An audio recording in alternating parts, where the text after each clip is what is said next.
The views and opinions expressed in this podcast are those of the hosts and guests and do not necessarily reflect the official policy or position of any organization or sponsor. This content is for informational and educational purposes only and should not be taken as professional advice.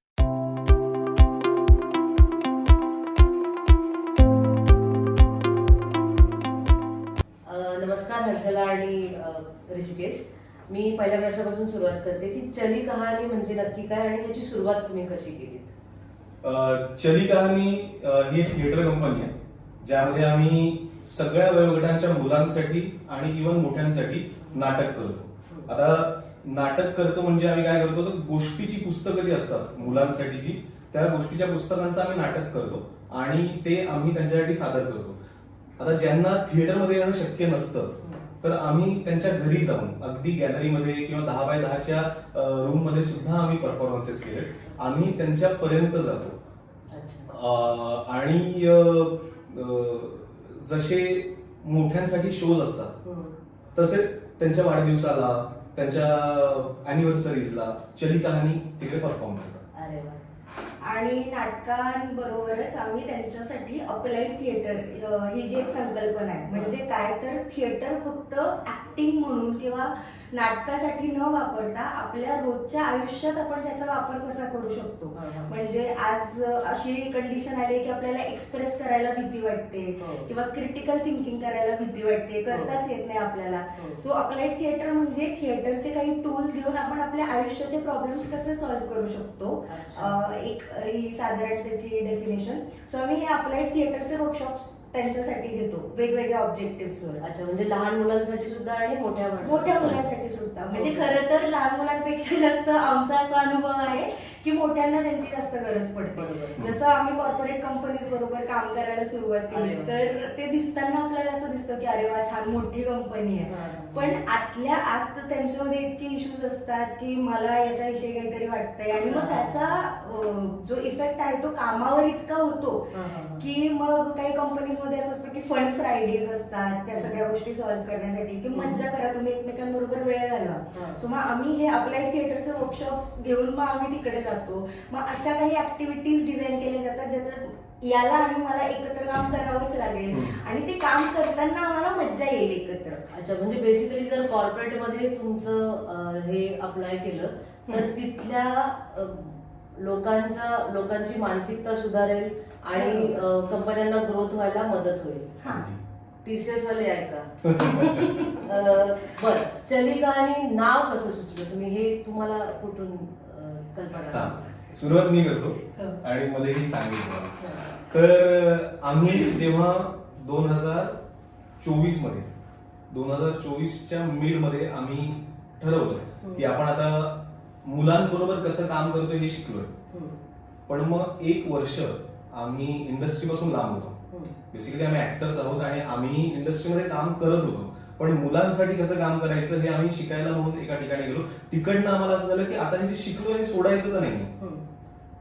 कारण की 1 वर्ष जेव्हा तुम्ही इंडस्ट्रीमध्ये नसता तेव्हा तुम्ही गायब झालेले असता, लोक विसरून जातात तुम्हाला. मग आम्ही जेव्हा पुन्हा सुरू केलं तर असं झालं की आता हे शिकलोय हे अप्लाय कसं करायचं, कुठे जायचं, कोणाला अप्रोच करायचं, काय करायचं. तर आम्ही शोज करायला सुरुवात केली नातेवाईकांकडे जाऊन इकडे तिकडे.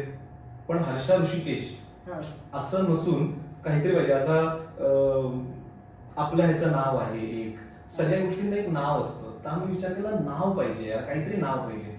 मग हिच्या घरून मी माझ्या घरून आम्ही ठरवायचो आज इतक्या वाजता फोन कॉलवरती भेटायचे, 20 नावं काढून ठेवायची जे आपल्या ह्याला जातील, तुझी 20 माझी 20, आणि मग त्याच्याबरोबर डिस्कशन करायचं. मग ते 20चे हळूहळू होतो 5 वरती आलं की फार सुचत नाही, 5 करूया. एक दिवस हिने काही 5 नावं काढली, त्या 5 नावांमध्ये होतं हे नाव. आता हे नाव पण का होतं आणि इतक्या उशिरा का आलं तर हे सांगेल. म्हणजे ती नावं आम्ही काढत होतो तरी ते खूप असं आर्टिफिशियल वाटत होतं आम्हाला की आम्ही काहीतरी सुरू करायचंय आणि ते लहान मुलांशीच निगडीत आहे म्हणून मग काहीतरी असं मज्जा मस्ती टाइप्स काहीतरी ती नावं असायची. पण ते असं वाटत नव्हतं आम्हाला अजून. सो या 5 नावांमध्ये चली कहाणी हे नाव याच्यामुळे होतं कारण की ते माझं जे पर्सनल इंस्टाग्राम पेज होतं ते त्याचं नाव होतं, माझं युजर आयडी होतं चली कहाणी. ते तसं का आहे कारण की ऑब्व्हियसली एक खूप फेमस गाणं आहे, तुम्हाला माहिती असेल, चली कहाणी नावाने, जो तमाशा मूवी मधला आहे. सो ऍक्टर असल्यामुळे आणि एकंदरीत आयुष्यच माझं खूप असं की मला गोष्टी सांगायला खूप आवडतं आणि ती फिल्म खूप रिलेट करते, म्हणून मला ती फिल्म त्यापेक्षा जास्त ते गाणं खूप जास्त आवडतं. सो मी स्वतःला त्याला खूप रिलेट करू शकत होते, म्हणून माझं ते युजर आय डी होतं. मग आम्हाला असं वाटलं की आपलं काम पण तसंच असणार आहे ना, म्हणजे आपण गोष्टी घेऊन जाणारच होत लिटरली लोकांकडे की या गोष्टी आहेत, तुम्ही प्लीज ऐका. तर मग ते आमचं असं ठरलं की आपण आता याचं नाव चली कहाणी ठेवूयात आणि मग मी माझं पर्सनल जे युजर आय डी होतं मग ते चेंज केलं मी तुम्हाला खरं सांगेन, मी जेव्हा पहिल्यांदा चली कहाणी ऐकलं आणि हर्षा शर्मा जेव्हा माझ्या डोक्यात आलं तेव्हा मला असं वाटलं की या हिंदी असतील म्हणून ह्यांनी ह्यांचं असं नाव ठेवलं असेल चली कहाणी. तर पण तुम्ही शर्मा असून सुद्धा खूप छान मराठी बोलता आणि अजिबात शरमत नाहीये. थँक्यू. मला आणखीन एक विचारायचंय की तुम्ही जे हे सादर करता ते किती मिनिटाचं असतं, म्हणजे कॉर्पोरेटमध्ये किती मिनिटासाठी असतं किंवा शाळांमध्ये बाकी ठिकाणी लहान मुलांसाठी किती मिनिटाचं असतं, आणि मग शाळांमधल्या मुलांना ते त्यांचं काही ठराविक वयोगट आहे का? तर बेसिक आमचं म्हणजे गोष्टींबद्दल मी तुम्हाला सांगते की कुठलीही जर आपण पुस्तकातली गोष्ट घेतली लहान मुलांच्या तर ती 20 ते 30 मिनिटाची असते, त्याच्यापेक्षा जास्त स्ट्रेच होत नाही आणि त्याच्यापेक्षा करूही नाही. तर गोष्ट आमची असते 30 मिनिटाची. पण आम्ही असं कधीच नाही करत की आम्ही गेलो आणि चला आता तुम्ही बसा आणि आम्ही परफॉर्म करतो तुम्ही बघा, कारण मी पहिल्यांदा तुमच्या समोर आले तर तुम्ही का ऐकावं माझं.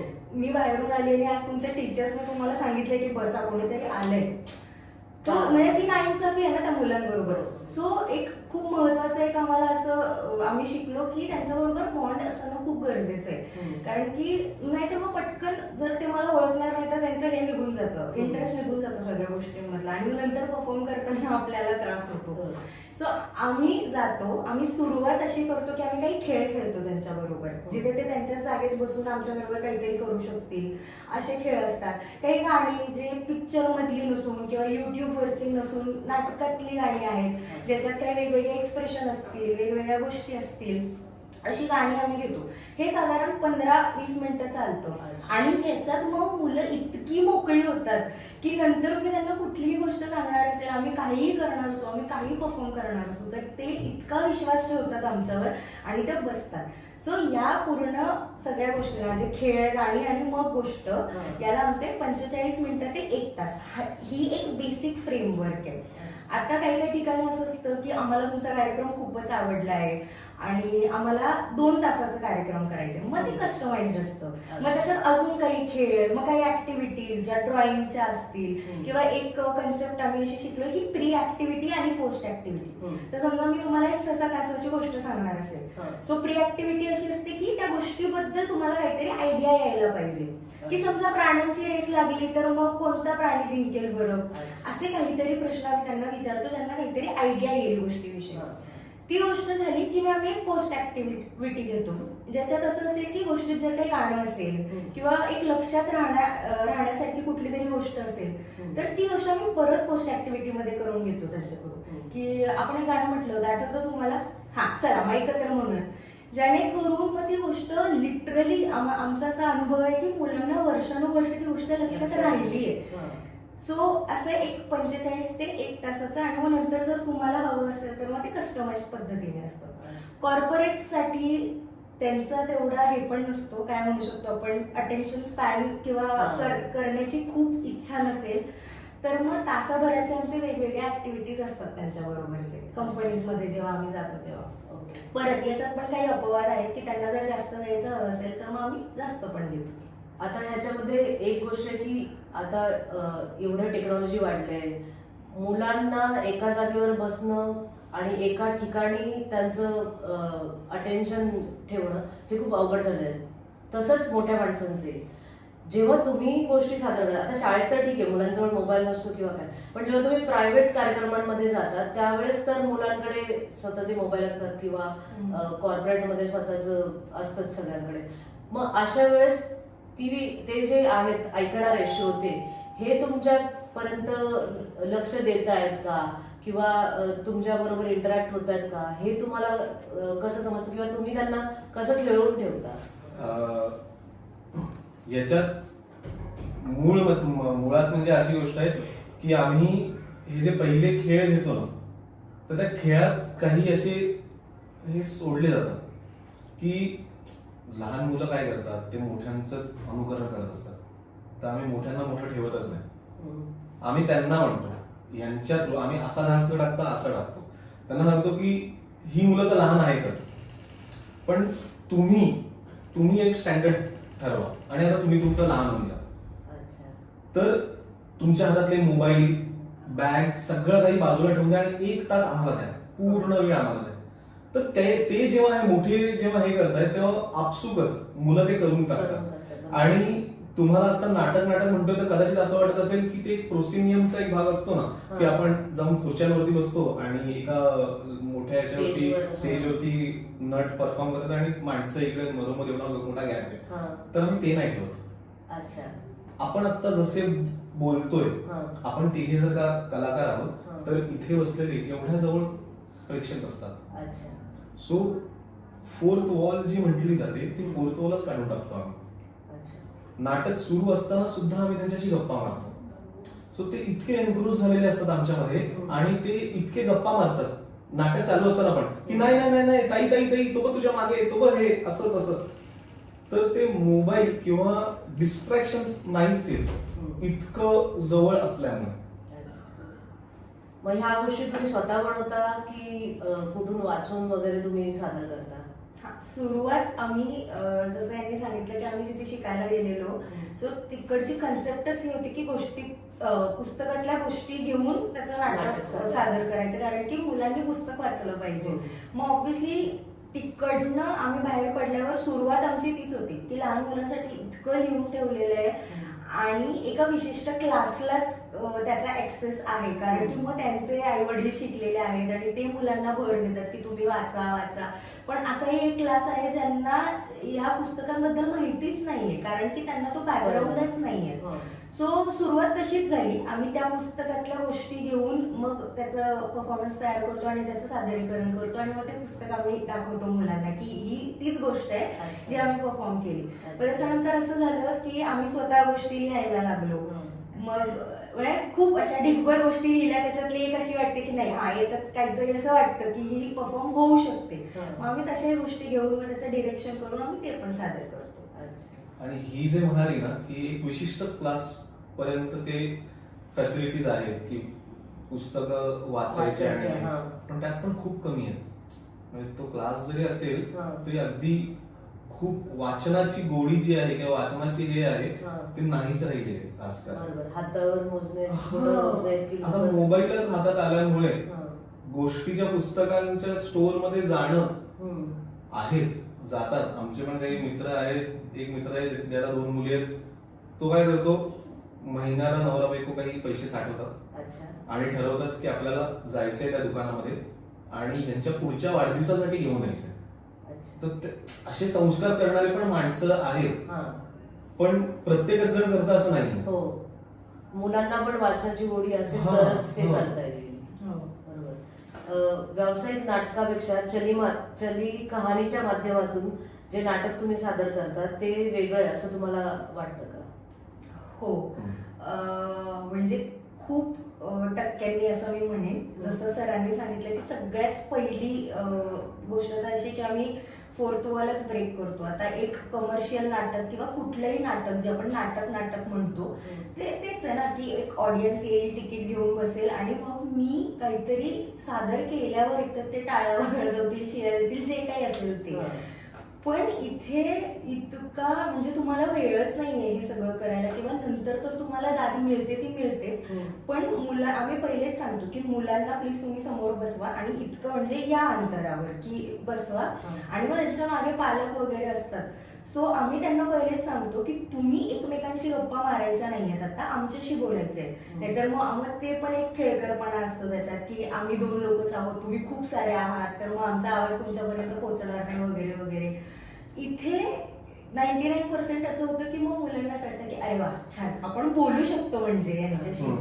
त्याच्यामुळे गोष्ट सुरू झाली रे झाली की डायलॉग्स आम्ही असे नाही बोलत ना की काय वाटतं कुठे असेल खजाना, जे काय असेल ते आम्ही मुलांनाच विचारतो की काय वाटतं कुठे असेल. त्याच्यामुळे आता विचार करा तुम्ही, समोर जर 100 मुलं बसली आहेत तर ती 100 मुलं बोलायला लागतात की इथे असेल ते, तिथे असेल त्या दादाने तिथे लपवलंय असं तसं.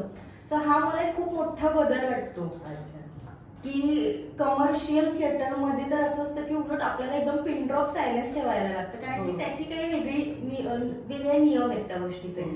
पण ही गोष्टच अशी डिझाईन केलेली आहे की त्याचं म्हणजे आम्हाला मीडियमच त्या गोष्टीसाठी वाटतं की तुम्ही आमच्याशी बोला, तुम्ही एक्सप्रेस व्हा. किंवा एक कॅरेक्टर पण काहीतरी चुकीचं करत असेल ना तर ते म्हणतात की नाही ताई तू असं नको करू, तू तसं करून बघ. अच्छा. सो हा एक मला खूप मोठा बदल वाटतो. दुसरी गोष्ट म्हणजे परत तेच की एक नाटक बघायला आपल्याला जायला लागतं कुठेतरी.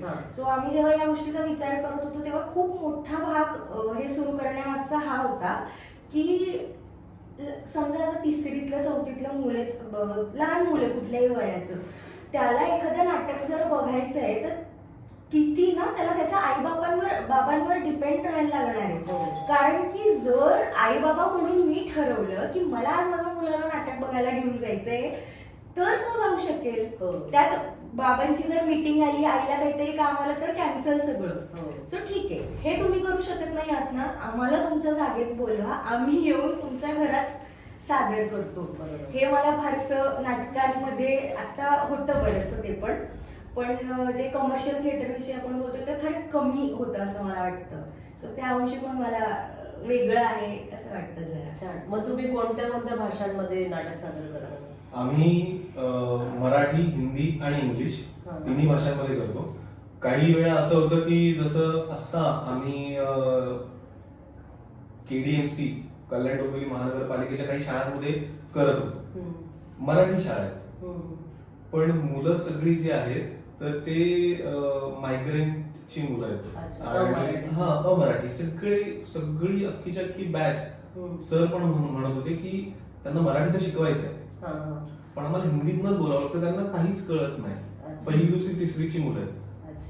मग त्यांच्यासाठी जर का नाटक करायचंय तर त्यांनी आम्हाला सांगितलं मग तुम्ही हिंदीत करा, मराठी शाळा आहे पण तुम्हाला हिंदीत करावं लागेल. कारण की कळतं पण ते आत्ता आल्यामुळे, आत्ताच्या बॅचला आल्यामुळे त्यांना सगळे हिंदी भाषिक आहेत, त्यांना मराठी सुद्धा खूप कमी कळतंय. तर तुम्ही हिंदीतच करा नाटक, तर हिंदीत करावं लागतं. काही IB स्कूल्स आहेत तर तिकडे इंग्लिशच पाहिजे. मग आम्ही असं करतो की एकच गोष्ट जी आम्ही ठरवली एक गोष्ट करायची तर आम्ही त्याचं डिझायनिंगच असं करतो की ते मराठी, हिंदीत आणि इंग्लिश मध्ये करता येईल. म्हणजे कुठलीही लँग्वेज त्यांना समजेल. सो थिएटर आणि स्टोरी टेलिंग ह्याच्यामध्ये मुलांसाठी हे का गरजेचं असं तुम्हाला वाटतं? म्हणजे मुलं पुस्तकं वाचून पण तर शिकू शकतात, मग हे का गरजेचं आहे? ही संकल्पना का? तर हे एक असं आहे की हे ऑडिओ व्हिज्युअल माध्यम आहे. जेव्हा मी सफरचंद म्हणतो तर आपल्याला डोळ्यासमोर लाल सफरचंद दिसतं किंवा एक हिरवं, आता नवीन आलेलं आता पाहिजे तर हिरवं सफरचंद आपल्याला दिसतं. तर आम्हाला एक गोष्ट कळली की जेव्हा गोष्टीची पुस्तकाचं जर का आपल्याला ओढ लावायची असेल ना गोष्टीच्या पुस्तकांची तर तुम्ही जर का परफॉर्म केलं त्यांच्यासमोर तर ते त्यांना जास्त लक्षात राहणार आहे. कारण की ते ऑडिओ व्हिज्युअल माध्यम होणार आहे त्यांच्यासाठी. आम्ही काय करतो, आम्ही त्या गोष्टीतल्या पुस्तकातले जे इलस्ट्रेटरनी जे कपडे घातले त्या कॅरेक्टरला तेच कपडे घालतो, तसेच परफॉर्म करतो. परफॉर्मन्स झाल्यानंतर त्यांना पुस्तक दाखवतो, ही गोष्ट कुठे होती तर ही गोष्ट त्या पुस्तकात होती. मग ते त्यांना चित्र दाखवलं जातं, तेव्हा ते कपडे, तेव्हा ते. तर मग त्याच्यानंतर जेव्हा आम्ही त्यांना ते पुस्तक देतो तेव्हा त्यांचं ते वाचनाचं हे वाढलेलं आहे हे आम्हाला कळलं. आणि त्यांची जी गोडी आहे वाचनाची किंवा कॉन्फिडन्स मध्ये एक आम्हाला बदल दिसला की आम्ही आता KDMCच्या शाळांमध्ये जिकडे मराठी मुलं होती तिथे पण आम्ही हिंदीतच केलं नाटक. पण मग त्या मुलांचं झालं की मॅडम पुढच्या गॅदरिंगला ना आमच्या दोघांचं, आम्ही दोघांनीच केलं होतं, आमच्या दोघींचं हे नाटक बसवा, असंच बसवा. त्या त्यांच्या मॅडमला सांगतायत त्या म्हणल्या हो चालेल. किंवा मग आम्ही त्यांना सांगितलं की तुम्ही ही एवढी सगळी गोष्टीची पुस्तकं आहेत तुमच्याकडे, त्यातलं काही घ्या आणि बसवा. तर त्यांची जी एक कॉन्फिडन्स मध्ये आम्हाला बदल दिसतो की हा हे केलं ते करू शकतात, आपण पण करू शकतो. आणि ते लिटरली करून आम्हाला दाखवतात. टीचर्सचे आमच्याकडे फोन असतात तर ते आम्हाला व्हिडिओ करून पाठवतात, हे पोरांनी केला. त्यांना जेवढं लक्षात राहिलं नाटक तेवढं त्यांनी केलं. तर तो जो एक कॉन्फिडन्स आहे स्टेजवरती काहीतरी येऊन करायचा किंवा मला हे आवडलं मला हे करून बघायचं, तो एक बीड त्यांची चेपते, हे आम्हाला जाणवलं. अजून एक मला ऍड असं करावं वाटेल की आज आपण खूप कन्झ्युमर झालोय फक्त, म्हणजे प्रत्येक गोष्टीचं आपल्याकडे कन्झम्पशन आहे. कॉन्टेंट कुठल्याही प्रकारचं असेल आणि त्यातल्या त्यात स्क्रीनवर इतका इझिली आपल्याला अवेलेबल होतोय की आपण बघतच चाललोय. आणि मागच्या काही दिवसांमध्ये म्हणजे याची जाणीव होतीच आम्हाला पहिल्यापासून, म्हणून आम्ही हे काम पुढे करायचं ठरवलं. पण मागच्या काही दिवसांमध्ये ते इतकं कसं काय माहित नाही पण दिसतं आम्हाला की आम्ही कुठेतरी प्रवासाला प्रयोगासाठी ट्रेन मधून चाललोय किंवा हॉटेलमध्ये जेवायला बसलोय, तर लहान मूल, आणि लहान म्हणजे किती लहान, 2-3 वर्षाचं किंवा जे आत्ताच नुकतंच बसायला शिकलंय, एवढं काय वय असेल त्या मुलाचं, ते रडतंय म्हणून त्याच्या हातात फोन द्यायचा. आणि मग तेच आता ती तेवढ्या वेळापूर्वीची गोष्ट वाटते ना आपल्याला, पण ती सवय लागत जाते पुढे. आणि मग आपण फक्त बोलून मोकळे होतो की अरे आजकालची जनरेशन नाही हे वाचत, तर कसे वाचतील? जर माझं मूल समोर बसलंय आणि आई बाबा दोघे पण फोन चालवतात आणि तू पुस्तक वाच, कसं करणार ना तो? मला असं वाटतं की या गोष्टी आपल्याला त्यांना अवेलेबल करून द्यायला पाहिजे. जर बाबा पुस्तक वाचतायत, आई पुस्तक वाचते, कुठलंही असेल, तर मला पण वाटेल ना की मी पण त्याचे काय आहे, मग ते तुमचं बॉन्ड पण तयार होतो त्या गोष्टीत, की तुम्ही त्यांना गोष्टी सांगा, त्यांना पुस्तकं दाखवा. फक्त पुस्तकांविषयी नाही पण गोष्टी सांगण्याविषयीच आहे. म्हणून मुलांची कल्पनाशक्ती आणि कुतूहल वाढत जाईल की आता पुढे काय. मग आता तुम्ही बोललात की आम्ही दोघांनी सादर केलेली, तर मुलांनी पण दोघांनी सादर केली. मग असं कधी होतं का की तुम्हाला थर्ड कॅरेक्टरची गरज लागली आणि ह्या श्रोत्यांपैकी कोणीतरी ते थर्ड कॅरेक्टर बनलंय, असं कधी तुम्ही करून पाहिजे का? अगदी थर्ड कॅरेक्टर म्हणजे नाटकात तसं आहे, कारण की बऱ्याचदा असं होतं ना की आता गोष्ट होतं आम्हाला माहिती आहे, तुम्ही पहिल्यांदाच नाटक बघताय तर त्यांना पण असं पटकन होतं की बस मी येऊन कसं करू. सो पण एक गोष्ट जे मी तुम्हाला पोस्ट ऍक्टिव्हिटी विषयी सांगितलं, तर ते आम्ही असं करतो बऱ्याचदा की गोष्ट तुम्ही बघितली आता तुम्हाला लक्षात आहे, मग हे कॅरेक्टर कोणाला करून बघायचंय, समजा कोंबडा आहे गोष्टी, तर कोंबडा मग आमच्याकडे काही छोटेसे काही थोडक्यात जे आम्ही प्रॉप्स वापरतो ते प्रॉप्स असतात, तर मग कोणाला व्हायचंय म्हणून मग एक कोंबडा येतो, मग दुसरं कुठलं कॅरेक्टर, मग असं उठून येतात. मग आम्ही मग बघा आता गोष्ट तुम्ही सांगितली आहे, जितकी जशी लक्षात आहे ती आपण परत करून बघूया. मग मुलं खूप मस्त करतात ते की इकडे जाऊन ते विचारणार, तिकडे जाऊन त्या कॅरेक्टरशी ते बोलणार. अजून एक गंमत म्हणजे अशी आहे की बऱ्याचदा खूप इंटरेस्टेड असतील आणि त्यांना खूप मजा आली असेल असे पालक सुद्धा येतात ऑडियन्स मधून. आत्ताच आम्ही एक शो केला तो बर्थडेचाच होता आणि त्यांनी असं ठरवलं होतं की गार्डन मध्ये खुल्या वातावरणात वगैरे आपण करूयात. तो सगळे त्यांची पजामा पार्टी होती, तर एक दादा होते ते असं शॉर्ट्स वगैरे घालून मस्त आले होते, त्यांना आमचं नाटक इतकं आवडलं. मग नंतर आम्ही विचारलं की गायचं कॅरेक्टर होतं त्याच्यात, तर गाय कोणाला व्हायचंय, तर ते आले, त्यांनी ते शिंग वगैरे आणि त्यांनी खूप सुंदर केलं. सो असं होतं बऱ्याचदा करतात लोक. नाटक सुरू व्हायच्या आधी तुम्ही पण लहान व्हा, हे जे एक सांगण्याचा जो प्लस पॉइंट मिळतो तो असा मिळतो की ते सुद्धा पोस्ट ऍक्टिव्हिटी मध्ये सहभागी होतात. आणि त्याचा फायदा असा होतो की जर का मुलं मी कसं जाऊ असं चलबिचल चालू असेल तर अरे बाबा गेला का, चला मी पण जाईल, की तो बाबा म्हणतो ए चल चल चल चल मी करतोय तू पण ये. तर ते जे आहे ना मोठ्यांना सांगणं, तर त्याचा उपयोग असा होतो. छान. मग तुम्हाला शाळांमधली किंवा लहान मुलांच्या पार्टीमधली अशी एखादी चांगली आठवण जी खूप अशी मनात घर करून गेली आहे, इमोशनल टच आलेला आहे, अशी कुठली आठवण तुम्ही सांगाल का? हा, आम्ही आता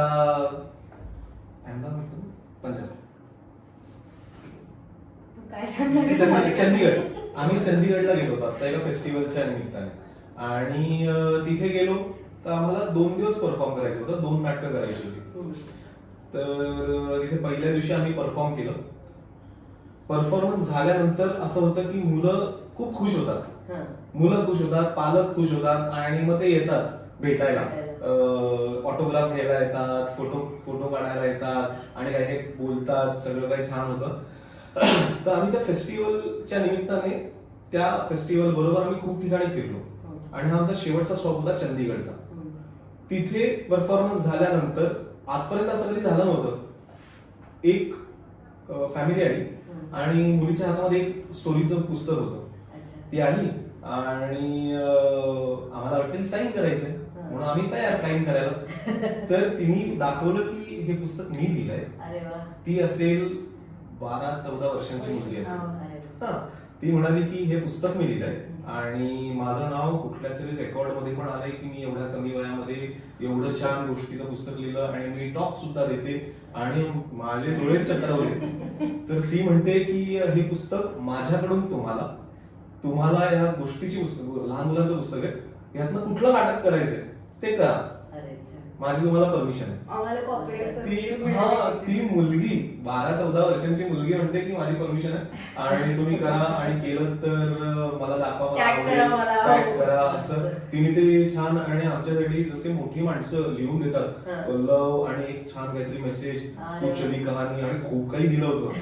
एवढं ते छान वाटलं की अरे यार एवढीशी मुलगी काय काय करतात आजकालची मुलं. जर का त्यांना प्रॉपर वे मिळाली तर. तिची आई, तिचे बाबा ते सुद्धा लेखक आणि चांगलंच ते हे होते. पण त्या मुलीकडनं जेव्हा ती दाद आली आणि तिचं हे म्हणणं होतं की मी सकाळपासून बघते पण मला तुमचंच आवडलं, आम्ही लांब राहतो पण उद्या मला यायला शक्य नव्हतं पण तुम्ही उद्या पण परफॉर्म करताय ना, उद्या पण येणार. दुसऱ्या दिवशी आले, दुसऱ्या दिवशी परत येऊन आणि हे भेटणं देणं हे खरंच खूप गरजेचं असतं कलाकाराला. तर ते जेव्हा येऊन परत भेटले ते बोलले आज पण आहे ना बाकीच्या ऐकायला मजा नाही आली पण तुमचं जे होतं ते आज सुद्धा वेगळं होतं आणि खूप इंटरेस्टिंग होतं. ह्याच बक्षिसाची गरज आपल्याला गरज. तुम्ही माझ्याबरोबर एकदा शेअर केलेला तो किस्सा आपल्या प्रेक्षकांना आपण सांगूया की कुठल्या तरी शाळेची मुलगी जी अशी घाबरून वगैरे असते तिच्याबद्दल आपण. तर असं झालं होतं की मी वेगवेगळ्या शाळांमध्ये जाऊन गोष्टीची पुस्तकं दिलेली असतात शाळांमध्ये. तर त्या गोष्टीच्या पुस्तकांचं जाऊन फक्त रीड अलाउड करायचं, प्रकट वाचन करायचं त्यांच्यासमोर. वेगवेगळे हावभाव आणायचे, प्राणी असतील तर प्राण्याचा आवाज तुम्ही कसं इंटरेस्टिंग कराल मुलांसाठी. आणि इथे मुलं फक्त बसलेली आहेत तर त्यांना असं होतं की गोष्टीचा तास, दादा आला, दादा आला, दादा आला, दादा आला. मग आता तिथेच तसंच की हिंदी भाषिक सगळी पोरं पण गोष्ट आता मराठीत आहे. तर त्यांच्याबरोबर मी किंवा माझ्याबरोबरचे अजून 2-3 कलिग आम्ही असे आलटून पालटून जाऊन मराठी थोडं त्यांच्यापर्यंत पोहोचलं होतं आणि त्यांना कळायला लागलं होतं. जर असं वाटलं की हे कठीण जातंय, डोक्यावर जातंय, आपल्याला रूम रीड केल्यावर कळलं तर मग लगेच ते हिंदीत असं करून मी सांगत होतो. तर एक गोष्ट सांगितली ज्याच्यामध्ये एक पाळीव प्राणी होती, मांजर होती आणि त्या मुलीची ती मांजर हरवते, ती शोधत फिरते सगळीकडे गावभर, तिला लोक भेटतात, मदत करतात आणि मग ती रडते, शेवटी घरी येते. अशी सगळी ती गोष्ट होती आणि शेवटी ती सापडते माणसं. ते सगळं खुशी आनंदाचा वातावरण. तर हे सगळं झाल्यानंतर मी त्यांना एक पोस्ट ऍक्टिव्हिटी घेतली रीड अलाउड नंतर की आता प्रत्येकाने थोडा विचार करा आणि मला सांगा तुमच्याकडे असं कुठलं पाळीव प्राणी आहे का किंवा होतं का किंवा नातेवाईकांकडे आहे का. पण प्रत्येकाने बोलायचं, माझ्याकडे नाही म्हणून हात वरती नाही करायचा.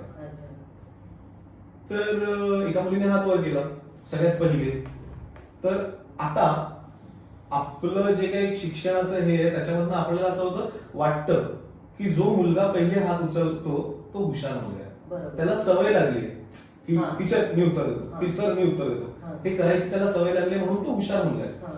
तिने हात वर केला आणि तिने सांगितलं की मेरे पास एक आहे, हिंदी बोलायला लागली, एक बिल्ली आहे छोटी आहे. मग मी तिला तिचं वर्णन पण करायला लागलो की बोलायला लागले तर आता बोल. असे 3-4 प्रश्न मी मग तेव्हा ऑन द स्पॉट विचारला. मग ती बोलली, सगळं झालं, परत हात वरती गेला. बोलो क्या हो गया बेटा, ती सर रह गया. बोलो हाँ बोलो ना. तर उसकी माँ भी है हमारे पास, वो बड़ी है और उसके कान ऐसे है वैसे हैं, कलर रंग ऐसा है. झालं, 2दा झालं. मग सगळं झालं आणि मी पुस्तक आवडत असताना मॅम होत्या वर्गातल्या, त्या आल्या म्हणतात की सर वो लड़की देख रहे हैं? बोलो हाँ बढ़िया मैडम, 2 बार जवाब दिया और वो भी खुद से कि मैं भूल गई, अच्छा कर दिया लड़की। नहीं सर, मैं चौंक गई हूँ क्योंकि वो पहली बार उसने हाथ उठाया है। जब से वो आई है वो और उसकी बड़ी बहन बिल्कुल भी बात नहीं करते, पढ़ाई देने के बाद भी वो होमवर्क करके नहीं लाते। अच्छा। या होमवर्क किया है तो भी हाथ ऊपर करके बताते नहीं है होमवर्क किया है। अच्छा। इतने शांत है, इतने दबे हुए हैं वो, मगर वो आज एक बार हात ऊपर किया, इतने जवाब दिए, दुसरी बार फिर से किया आणि हे आम्ही बोलतोय तेवढ्यात ती मुलगी आली, मैम टीचर ये होमवर्क था, आणि ती बोलली की हाँ दिखाओ दिखाओ बेटा, चलो जाओ बैठो मैं करती हूँ। बोली दिखा सर, म्हणजे कुठली गोष्ट कोणाला काय स्पार्क जागवेल। ती बोली कि ये मैं इतने महीनों से कर रही हूँ, नहीं हुआ, आप आके कहानियां सुना रहे हैं तो आपका इफेक्ट दिखता है। तो वो ऐसे दिखता है, हमारे जैसे दिखता नहीं है ना इतना की आम्ही एवढं करतोय तेवढं करतोय, पण तुम्ही येऊन जे करून जाता ते कुठे ना कुठेतरी त्यांच्याबरोबर राहतं, रुजतं आणि त्यांना बोलावंसं, हिला बोलावंसं वाटलं, कारण की ते कदाचित पाळीव प्राण्याचं तिचं असेल, काहीतरी अटॅचमेंट असेल आणि ते तिला स्पार्क करून आता तिला पुढे न्यायचं काम माझं आहे। हे मॅडम बोलल्या की तिला आता पुढे न्यायचं काम ते माझं आहे। मग मला आता कळलं, नॅक कळली की मी अजून कसं तिला बाहेर बोलायला लावू शकते। सो ह्या गोष्टी म्हणजे गोष्टी व्यक्त होण्यासाठी खूप महत्वाच्या आहेत, मुलांना व्यक्त होणं खूप गरजेचं आहे। मग आपण हे नवीच्या मुलांसाठी पण करतो का, किंवा केलं तर ते कसं करतात? कारण त्यांना तर खूपच स्ट्रेस असतो बाकीच्या मुलांना वगैरे। तर मी सांगू एक किस्सा?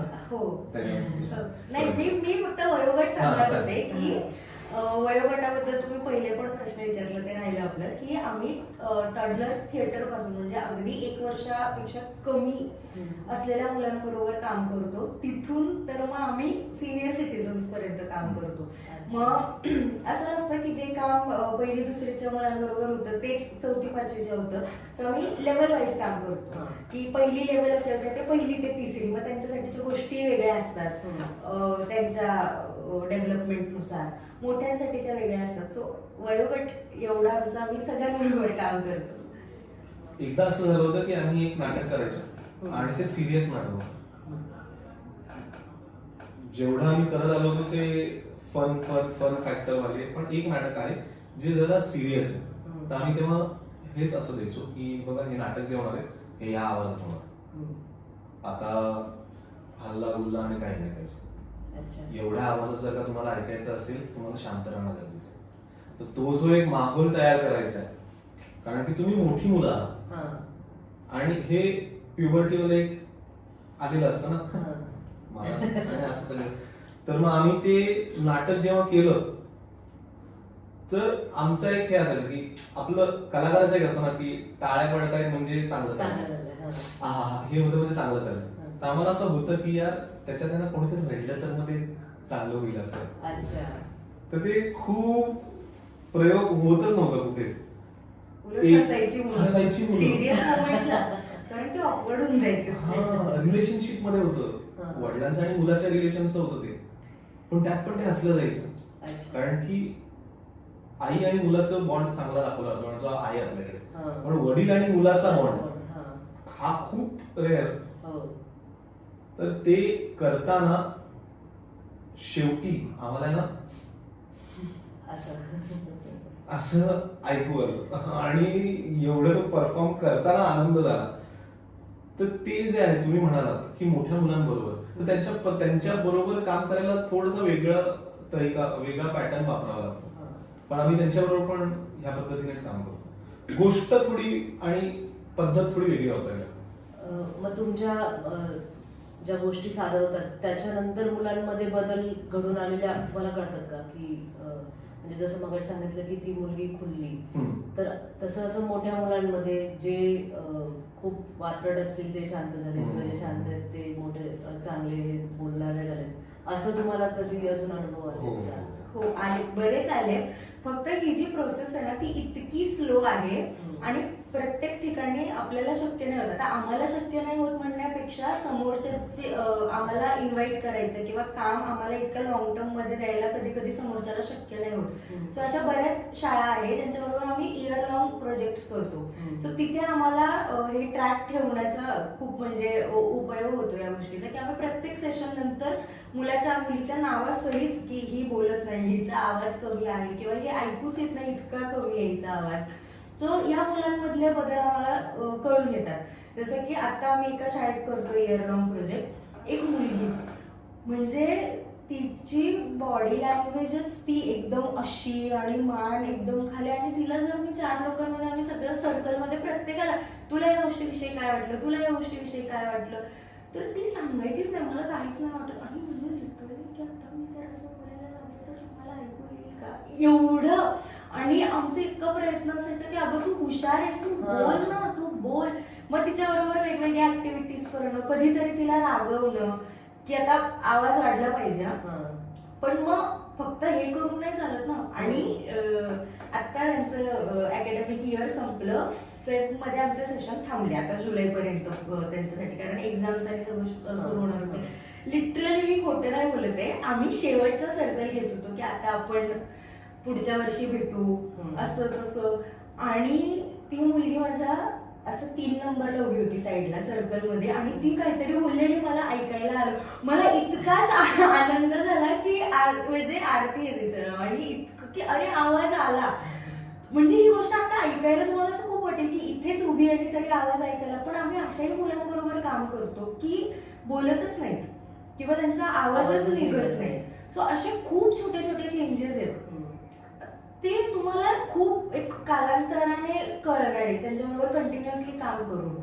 किंवा असे काही मुलं आहेत काही शाळांमध्ये की टीचर्सने हात जोडलेत त्यांना की हे ऐकत नाहीत, हे वात्रटपणा करतात, आणि इतकं म्हणजे ती एक इमेज बनून जाते ना मुलांची की असे. ती मुलं म्हणजे आम्हाला फक्त ऐकून माहितीये की अच्छा हा आगाऊ आहे, पण ते आमच्या सेशन्स मध्ये बऱ्याचदा असं होतं की ते सरळ असतात, पहिले काहीतरी करतील, पण मग असं होतं की नाही आपल्याला जर मज्जा करायची आहे किंवा या ऍक्टिव्हिटी मध्ये आपल्याला जर सहभागी व्हायचंय तर मग यांच्या बरोबर आपल्याला नीट राहायला लागेल. बरोबर. सो तसं पण आम्हाला बघायला मिळतं, म्हणजे दोन्ही बाजूला आम्हाला मिळतात रिझल्ट. या शाळेचं अजून एक गोष्ट अशी पण झाली की आम्ही त्यांचं नाटक बसवतो की आता अॅन्युअल फंक्शन आहे तर मग सर मॅडम तुम्ही नाटक पण बसवा. तर दर आठवड्याला जाऊन त्यांच्याबरोबर काम केल्यामुळे एक गोष्ट झाली की सर सांगतायत किंवा टीचर सांगतायत तर मुलांनी करायचं, हे एवढंच असतं. पण इथे मुलांना गोष्ट एक आम्ही हे सांगतो की तुम्हाला जर का आवडत नसेल ना तर आवडत नाहीये हे बिनधास्त बोलणं खूप गरजेचं आहे. मग तुम्हाला आवडत नाहीये तर आवडत नाहीये, आणि मी करणार नाही तर मी करणार नाही याची पण मुभा आहे, पण तुम्ही बोला. तर एक 25-30 मुलं 25-30 मुलं असतील, जेव्हा आम्ही विचारलं की असं असं नाटक करायचंय आणि सगळ्यांना काम मिळेल असं आम्ही एक गोष्ट लिहिली होती. तर कोण कोण इंटरेस्टेड आहे, अजिबात आम्ही तुम्हाला फोर्स करत नाही, तुमची इच्छा असेल हात वर करा, नसेल तर तेवढं बिनधास्त सांगा, अप्रिशिएट करू आम्ही. 5 मुलं होती जे बोलले की सर नहीं करना है, मगर सर स्टेज पे नहीं करना है, आप मेरे को स्टेज पे मत कराओ सर, मैं नहीं करूंगा, मगर आपको कुछ जरूरत लगेगी तो मैं करूंगा. ते बॅकग्राऊंड थोडंसं त्यांचं त्या पद्धतीचं आहे, तर ती भाषा अशी कि आप मेरे को बोलिए अगर कुछ दूसरा करना होगा ना तो मैं प्रॉपर्टी या ऐसा वैसा सामान लाने का तो वो मैं करूंगा. हे जे स्वतःहून बोलणं आहे तर ते त्याच्यात बदल होणं की सरांनी सांगितलं म्हणून मन मारून उभं राहणं, हे न करता मला त्या माणसाला डोळ्यात डोळे घालून हे सांगता येणं इतक्या मुलांसमोर इतका बदल झालाय तरी खूप आहे ना. हो बरोबर. मुलांमध्ये हा आत्मविश्वास निर्माण होणं गरजेचं आहे, हो तर हो किंवा नाही तर नाही. अगदी. आता हा झाला चांगला गोष्टींचा एक म्हणजे चली कहाणीची चांगली बघा, पण मग ही चली कहाणी उभारताना तुम्हाला अडचणी तर आल्याच असतील, मग त्या नेमक्या कुठल्या अडचणी आहेत? 2024 ला सुरुवात झाली आणि 24 ला सुरुवात झाली. तर अडचण अशी होती की ही जळगावला होती, मी मुंबईला होतो. ऍक्टर असल्यामुळे आणि इतकं काम केल्यामुळे एक काम कसं होतंय हे तर अंदाज होता. ओके, एक काम करूयात, आपण ही गोष्ट करतोय, ह्या पद्धतीने जायचंय, तुझ्या लाईनी आहेत, तू पाठ कर, माझ्या लाईनी आहेत, मी पाठ करतो, काय करायचंय ते ऑन द स्पॉट किंवा एक दिवस आधी भेटून पण आपण करूया. इतका तर अंदाज आहे, इतकी तर प्रॅक्टिस आहे, म्हणून तो कॉन्फिडन्स होता की होईल, छान होईल. फक्त आपलं पाठांतर आणि आम्ही चोख करू, पण ते करू, पण ते करायचं कोणासमोर? ते आतापर्यंत आमच्या वरती एक कोणीतरी माणूस होता किंवा जो आम्हाला सांभाळायचा, जो शोज घेऊन येईल, दिवसाला 4 शाळा करायच्या. ठीक आहे, करायच्या, कारण ती प्रॅक्टिस आहे. आता एक शाळा मिळवणं पण, कोण तुम्ही, का शाळा तुम्हाला एंटरटेन करेल? आपल्याकडे जर काही कामाचं काहीतरी आहे, प्रोफाईल आहे, तर ते आपल्याला बोलवतील ना. त्याच्यासाठी प्रोफाईल तयार करायला कुठे करायचं, म्हणजे कुठे करायचं इथपासून गोष्टी तयार आहेत, पण करणार कुठे, प्लॅटफॉर्म काय आपल्यासाठी, आणि लोकांनी एवढं काय यावं. मग आम्ही विचार करत करत आमचं झालं की मग एक काम करूया, जिथे मुलं आहेत, कुठे मुलं आहेत, मग आम्ही सगळं ते काढायचो की आपण पार्कमध्ये करू शकतो, मुलं तिकडे असतात, आपण इथे करू शकतो, तिथे करू शकतो, तसं.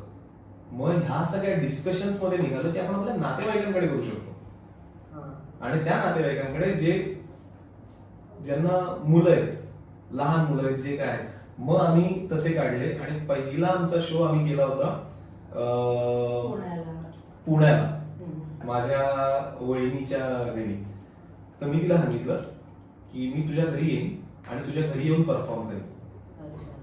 तर ती म्हणाली, आता ही गोष्ट तिच्याकडनं आहे. सो आपल्याला प्रत्येक माणूस कसा शिकवतो हे पण आम्हाला एक गोष्ट जाणवली की तिने सांगितलं की ऋषिकेश, तुम्ही घरी करू नका ना, तुम्ही घरी येऊन करणार. एक तर घर छोटं आहे, घर छोटं, जरी तुम्हाला जरी कमी जागा लागत असली तरी एक लिमिट येणार की इतकीच लोक बसू शकतील. तुम्ही काय करा, कारण की घरी आहे, राधिकाच्या घरी आहे, मग राजवीरचे सगळे मित्र ते फक्त मित्र येतील. आया काय करतील की राधिकाच्या घरी पाठवून देतील, ते बिंदास्त होऊन जातील. त्याच्याऐवजी आपण ते खाली करूया, पोडियममध्ये करूया, गार्डन मध्ये करूया, जिकडे ओपन स्पेस आहे तिकडे करूया. म्हणजे काय होईल की मुलांसाठी नाटक आहे, चला आपण घेऊन जाऊया, आई बाबा पण येते, मग तिथे तुम्ही ठेवा ना QR कोड. ऐच्छिक जे जायचंय तर तुम्ही QR कोड तुमचा ठेवा तिकडे. ही कल्पना आम्हाला खूप आवडली.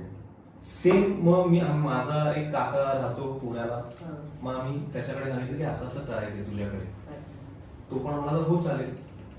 तर तिकडे आम्ही सुरू केलं आणि आम्ही पहिला जो शो केला होता त्याचे ऐच्छिक आम्हाला 1300 काहीतरी मिळाले, 1370. आणि दुसरं जे केलं होतं त्याचे 1250 का 1240 काहीतरी आले होते. तर हा एक जो पहिला जो आम्हाला एक स्ट्रगल होता तो असा होता. त्याच्यानंतर जे एक आलेलं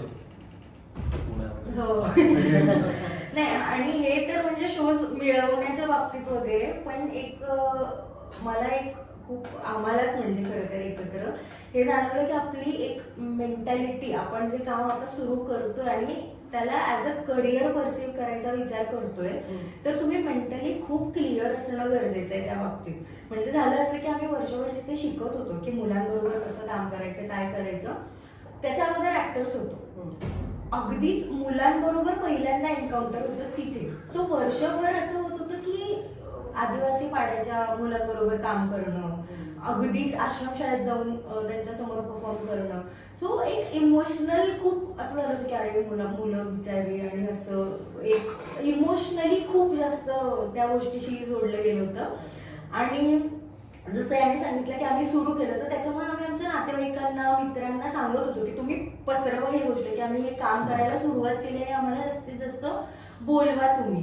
सो असंच एका मैत्रिणीने कोणाला तरी सांगितलं, ती व्यक्ती असते फॉरेन मध्ये, त्या फॉरेनच्या माणसाचं कोणीतरी ओळखीचं इकडे एक संस्था आहे जी असंच त्यांचं NGO की जे मुलांचं कोणीच नाहीये त्यांना सांभाळायचं, मुलींसाठीची विशिष्ट आणि ती संस्था होती.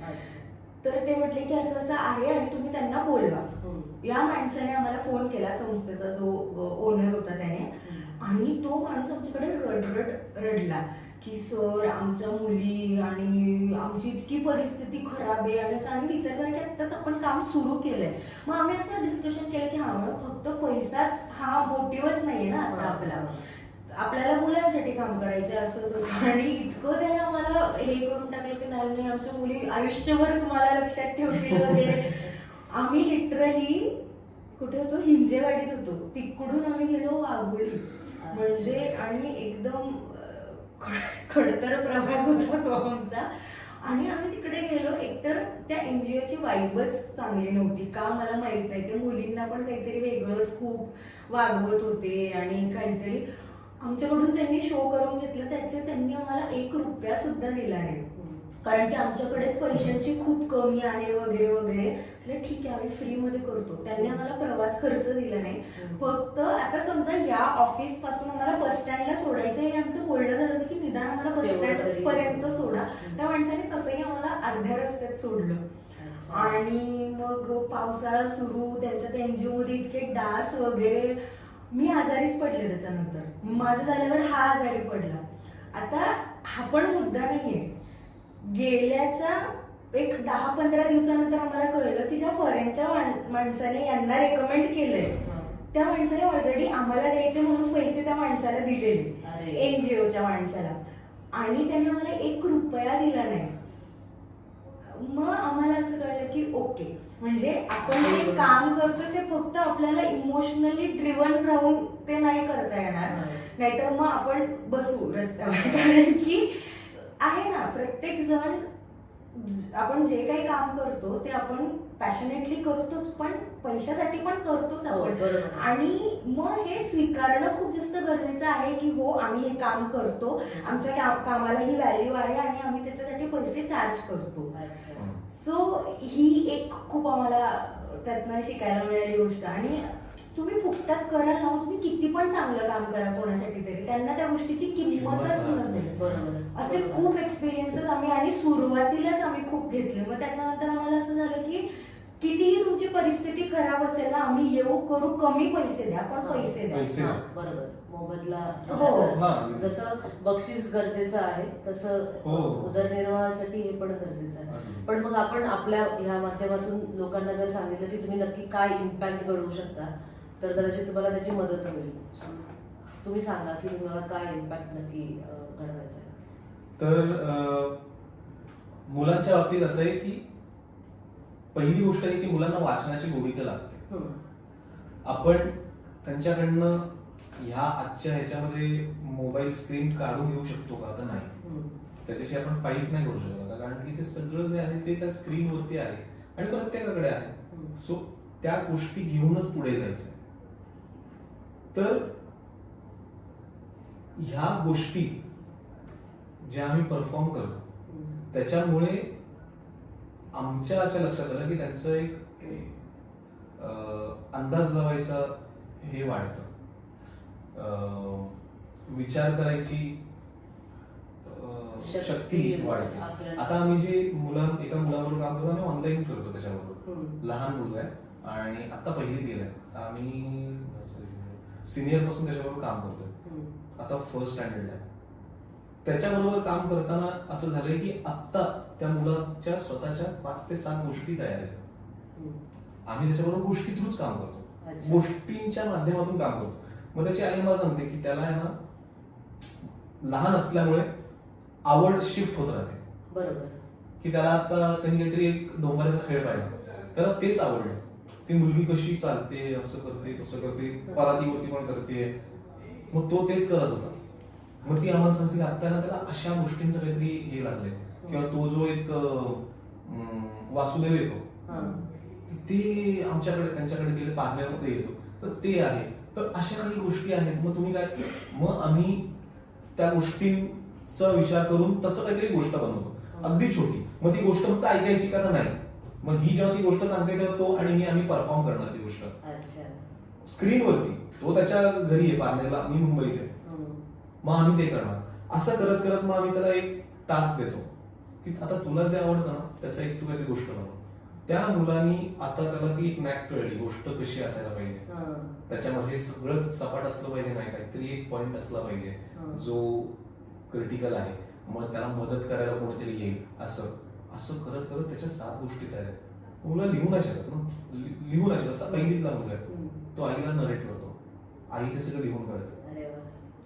आणि आता असं होतं की आमचे महिन्यातनं 4 आठवड्यातनं एक सेशन असं आम्ही त्याच्याबरोबर काम करतो. तर गाड्यांचा विषय, त्याला गाड्या फार आवडतात. तर तो म्हणे की डिफेंडर मला खूप आवडते आणि डिफेंडरवर हे काय माझं सेशन घेतील, मीच यांचं सेशन घेतो.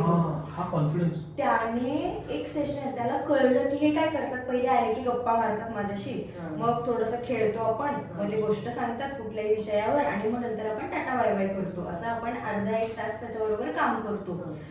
त्याला हे आता कुठेतरी इंटरनली कळलंय. त्याने स्वतः त्याच्या आई बरोबर बसून एक सेशन, म्हटलं ठीक आहे घे तू आमचं सेशन डिफेंडरवर. मग आम्ही गाड्यांचं असं घेत होतो की ज्या वेगवेगळ्या गाड्या आहेत, म्हणजे पाण्याखालचे व्हेकल्स असतील किंवा हवेतले असतील, तर ते आम्ही त्याला माहिती सांगायचो.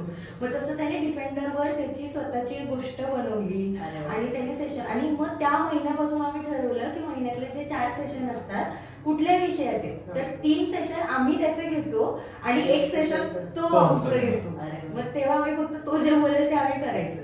बरोबर, हा खरा इम्पॅक्ट. हा, तर अशा गोष्टींमधनं कळतं. आता जसं आम्ही मागच्या वर्षी एका शाळेत गेलो होतो आणि कल्याणमध्ये, तिकडे त्या मुलांसाठी परफॉर्म केलं. त्यांना निघताना दाखवलं होतं की आम्ही काय वापरतो बघा, आम्ही सेट आणि प्रॉपर्टी खूप एकदम कमी ठेवतो, मिनिमलिस्टिक ठेवतो. तर हे ह्या गोष्टी आहेत, अशी गोष्ट आहे, तशी गोष्ट आहे, तुम्ही तुमचं करू शकता. हे प्रत्येक शाळेत बोलतो आणि आम्ही निघून जातो. ह्यावेळेस परत आम्हाला त्या शाळेत बोलवलं, आम्ही गेलो. त्या मुलांनी आम्हाला नाटक, आमचं 2 नाटकं झाल्यानंतर थांबवलं. मॅडम मोबाईल द्या तुमचा, मागच्या वर्षीचा व्हिडिओ दाखवा ना, व्हिडिओ काढा.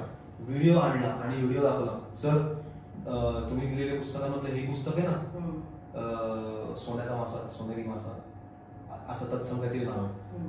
तर त्याचं नाटक केलं बघा आम्ही. हिच्याकडनं आहे ना, हिच्या आईची गोल्डन रंगाची ओढणी घेऊन आली, मग आम्ही 2-3 जणांनी मिळून मासा बनवला, मग आम्ही हे केलं, आम्ही ते केलं.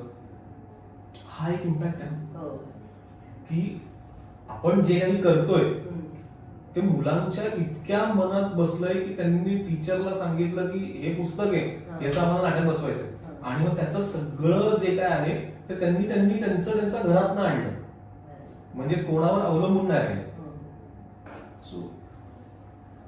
मग आता तुमचे पुढचे प्रोजेक्ट काय आहेत? पुढचे प्रोजेक्ट आहेत की आता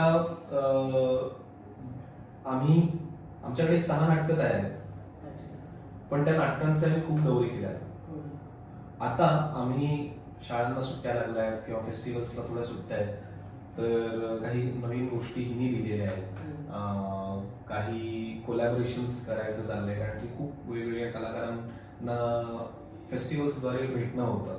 तसे काही नवीन कोलॅबोरेशन्स आमचा विचार चाललाय करायचं, ज्याच्यामध्ये त्यांची कला, आम्ही जी कला करतो ते असं काहीतरी एकत्र होऊ शकतं असं. आणि मोठ्यांसाठी अजून काही नवीन 1-2 गोष्टी चालू आहेत. सो असं सगळंच आहे. आणि भारतभर तर आम्ही काम करतोच आहे. लवकरच आम्ही भारताच्या बाहेर चली कहाणी घेऊन जाऊ, असा आमचा प्लॅन आहे. प्लॅनिंग चाललंय. परदेशात राहणारे आपले जर कोणी प्रेक्षक असतील तर ते नक्कीच आपल्याला. सो जाता जाता जर असं कोणी असेल जो चली कहाणीसारखा उपक्रम करू इच्छित असेल, तर तुम्ही त्यांना काय आवाहन कराल? तुमच्या बरोबर ते जोडले गेले पाहिजेत किंवा त्यांनी दुसरं नवीन चालू केलं पाहिजे, कसं तुम्ही त्यांना गाईड कराल? हो, आम्ही तर ओपन फॉर कोलॅबोरेशन आहोतच. जसं यांनी सांगितलं, उलट इतकं छान वाटतं ना, कारण आपण एका साच्यात काम करत असतो, सारखं तेच करून आपली एक पद्धत बनत जाते. जेव्हा नवीन लोक येऊन आपल्याला सोडतात ना, तेव्हा असं होतं की अच्छा तू हे चांगलं करतोस का, चल मग आता हे आमच्या बरोबर कसं या गोष्टीला आपण त्याच्यात मिक्स करून आपण नवीन काय बनवू शकतो याचा एक विचार केला जातो. तर प्लीज आम्हाला आवडेल जर कोणी आमच्याबरोबर कोलॅब करणार असेल तर. सांगायचं सुरू जर करणार असतील तर असं आहे की प्लीज सुरू करा. काहीच करू नका, नाव शोधायची गरज नाहीये. आम्ही स्वतः 3-4 प्रयोगांनंतर चली कहाणी हे नाव ठेवलं. ते पण याच्यासाठी खूप त्यावेळेला आम्हाला गरजेचं वाटलं की जोपर्यंत तुमचा एक ब्रँड नाहीये, तुमच्या ब्रँडला एक नाव नाही, तोपर्यंत लोक तुम्हाला सिरियसली घेत नाही. त्याच्यामुळे पण आपण काय करतो, गोष्टी खूप अरे हे कसं होईल, मग सुरू केलं तर मी जाणार कुठे, कोणाकडे जाणार, या गोष्टींचा इतका विचार करतो की कधी कधी त्याचंच आपल्याला दडपण येतं आणि मग आपण ते सोडून देतो. तर प्लीज सुरू करा.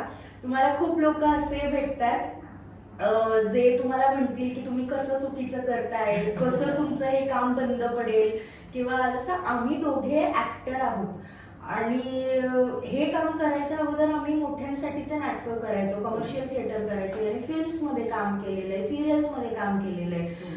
सो असे पण आमचे खूप ऍक्टर मित्रमैत्रिणी आहेत की मग आता तुम्ही मुलींचं, आणि ते इन्सल्ट म्हणून लोक का बघतात मला असं वाटत नाही की मग आता तुम्ही हेच करता का म्हणजे. तर काहीच कोणाचं ऐकू नका, प्लीज सुरू करा आणि आपोआप गोष्टी घडत जातात.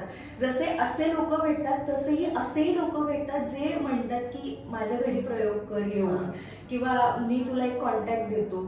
आणि हे 3-4च असतात असे लोक, पण ते आयुष्यभर कामात येतात. कारण की आमच्या या जर्नीच्या सुरुवातीला 30-3-4 लोक आहेत ज्यांनी आम्हाला ही वाट दाखवली. आणि आज पण आम्हाला कधीही थोडंसं पण असं वाटलं की मोटिवेशन कमी पडतंय किंवा काहीतरी चुकतंय आपलं किंवा होत नाहीये काही, आम्ही त्याच 3-4 लोकांकडे जातो आणि त्यांना गोष्टी विचारतो की काय करू. त्यांच्याशी बोलल्यावर परत काम करायची जी एक ताकद येते ना आम्हाला, ती काहीतरी वेगळीच असते. सो तुमचं एक काम आहे, पहिलं की सुरू करा.